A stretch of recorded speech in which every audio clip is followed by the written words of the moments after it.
Assalamu alaikum wa rahmatullahi. Barakallahu fikum pour vos cours. Alhamdulillah, c'est une grande ni'mah de vous écouter. Allahumma barik.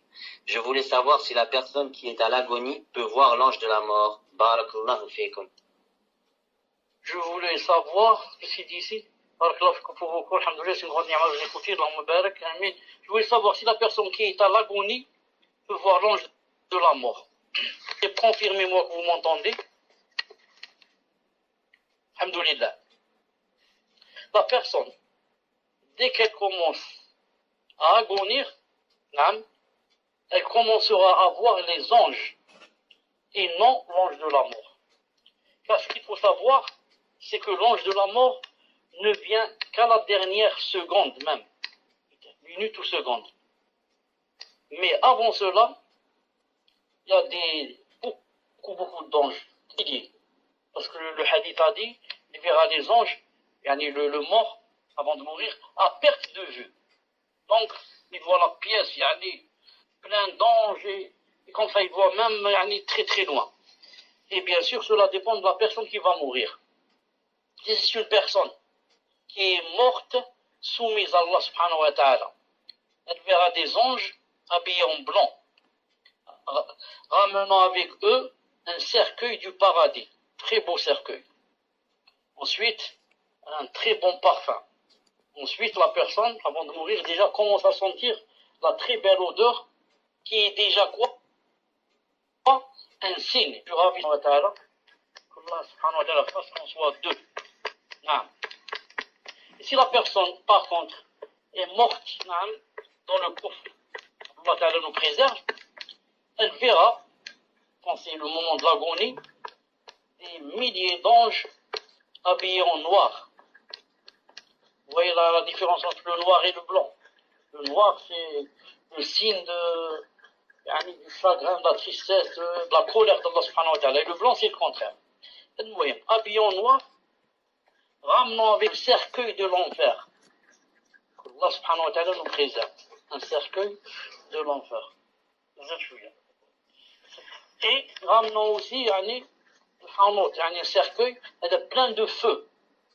Déjà, le défunt, on va le mettre dans ce cercueil plein de feu. Il va déjà s'enflammer dans cette dunya. Et avec une très très mauvaise odeur, ils vont sentir. Dans les deux cas, ensuite les anges aidants, qu'est-ce qu'ils vont faire? Ils vont essayer de faire monter l'âme qui est dans le corps.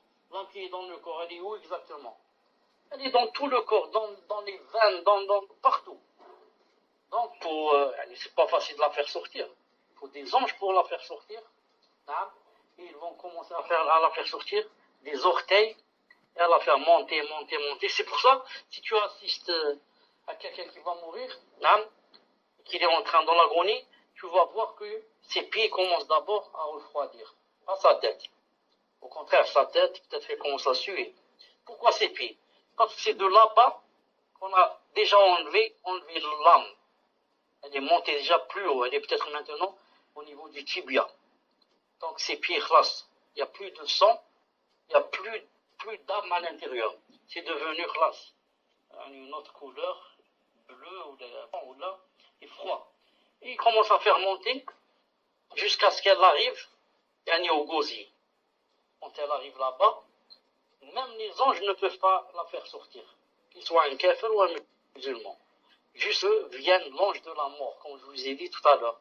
Maintenant, je réponds à la question. Donc, l'ange de la mort, le défunt ne le verra qu'à la dernière seconde. Il vient juste pour prendre, plutôt pour faire sortir l'âme qui est coincée maintenant, là, au niveau du gosier. Elle est coincée là-bas. C'est pour ça, presque dans tous les cas, vous voyez que le mort ouvre sa bouche. Ça ou là. La plupart des morts meurent la bouche ouverte. La bouche ouverte. C'est pour ça, des fois, on leur ferme la bouche. Pourquoi? Parce qu'ils voyaient l'ange de la mort qui lui sortait son âme. Subhanallah, Allah subhanahu wa ta'ala nous donne sa bête. On va tous passer par cela. Ça ou là. Maintenant, moi, je suis très rare, une seconde. Subhanallah, donc maintenant pour nous c'est seulement des paroles qu'on est en train de dire. Mais cette chose, qu'on le veuille ou pas, on va tous passer par cette chose. Et Allah al-Adim, peut-être que même vous vous rappellerez ce que je suis en train de dire. Vous direz peut-être, subhanallah, j'ai entendu ça et c'est vrai, maintenant je vis ça, c'est pas je l'entends, je vis. Donc, l'essentiel c'est quoi? C'est pas de savoir seulement qu'il y a ça, mais est-ce qu'on s'est préparé pour ça?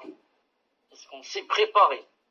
Alhamdoulilah, Allah nous a donné cette faveur, on est musulmans, alhamdoulilah. Imaginez qu'on soit des kuffars, hein? Musulmans, alhamdoulilah. Déjà une grande faveur. Voilà la réponse.